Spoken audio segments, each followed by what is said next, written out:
Bonjour, bonjour à tous les vieux agripreneurs du monde entier. Aujourd'hui encore, nous sommes là pour un peu discuter encore de l'agriculture intelligente, mais le sujet du jour, c'est l'investissement agro-silvopastoral. Pendant longtemps, on a vu l'investissement agro-silvopastoral, beaucoup tant à dire activité de retraite, beaucoup disent bon, voilà, quand j'aurai mon terrain, j'allais dire que ça va encore mieux. Parce qu'il y a un autre sujet qui est là. Aujourd'hui, c'est devenu presque la mode. Tout le monde investit dans le milieu agro-silvopastoral. Félicitations, bon courage, c'est une très belle œuvre.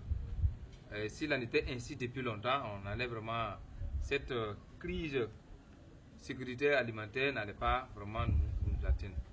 Mais de gaffe, il y a quelque chose que nous commettons et après c'est très dangereux.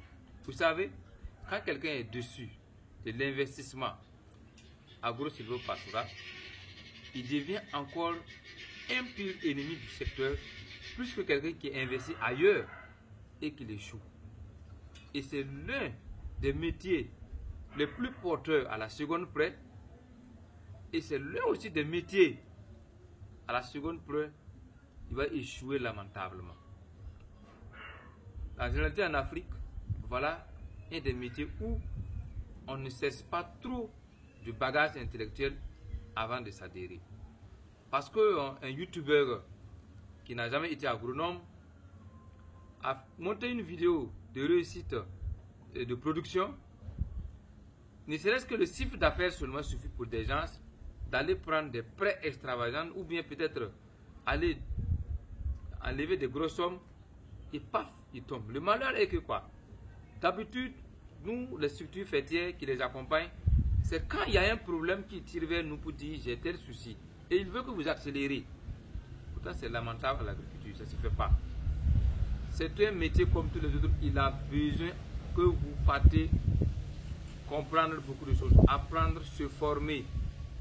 S'investir d'abord. Pour quelqu'un qui veut mettre 10 millions dans l'agriculture, je le conseille de prendre 3, voire 5, voire même les 7 millions pour comprendre qu'est-ce que la chaîne de valeur de l'agriculture, quelle est la partie auquel moi, par rapport à ma position d'activité, je peux investir et tirer profit et faire vraiment, créer vraiment des emplois et répondre à la question de l'investissement agro-silvopastoral. Ils sont plus préoccupés par le coût de l'investissement, le coût du terrain, le coût du matériel. Ils ne sont pas intéressés par le coût de la connaissance, de comment le plan d'affaires exact. Et après, ils se retrouvent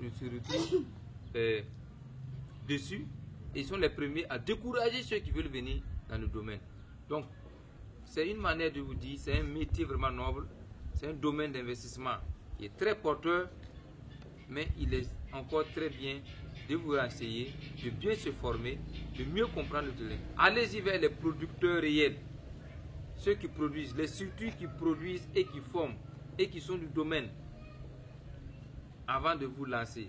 Parce que j'invite, je fais cette vidéo pour inviter vraiment les gens à avoir un regard. Parce que à la limite, on se rend compte, je me demande si c'est du blanchiment d'argent ou pas.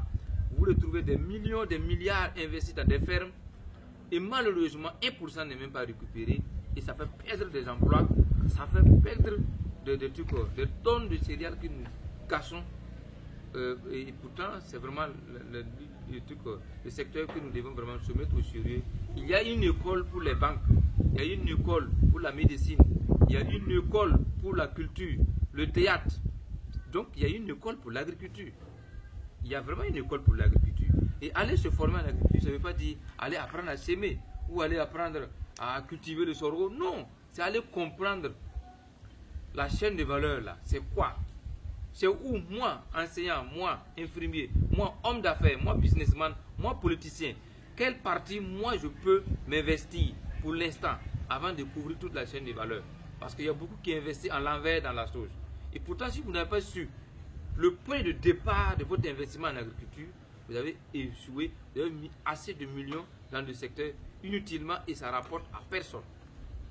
Très chers bio-agripreneurs, c'était juste pour vous rappeler de comment investir. Agropac est une structure fêtière. Il y a plein de structures qui accompagnent aujourd'hui de façon vraie à ceux qui veulent s'investir dans l'agriculture. Formez-vous, intéressez-vous, investissez d'abord dans la compétence et pratiquons. Merci, bye bye, prochainement pour une prochaine vidéo.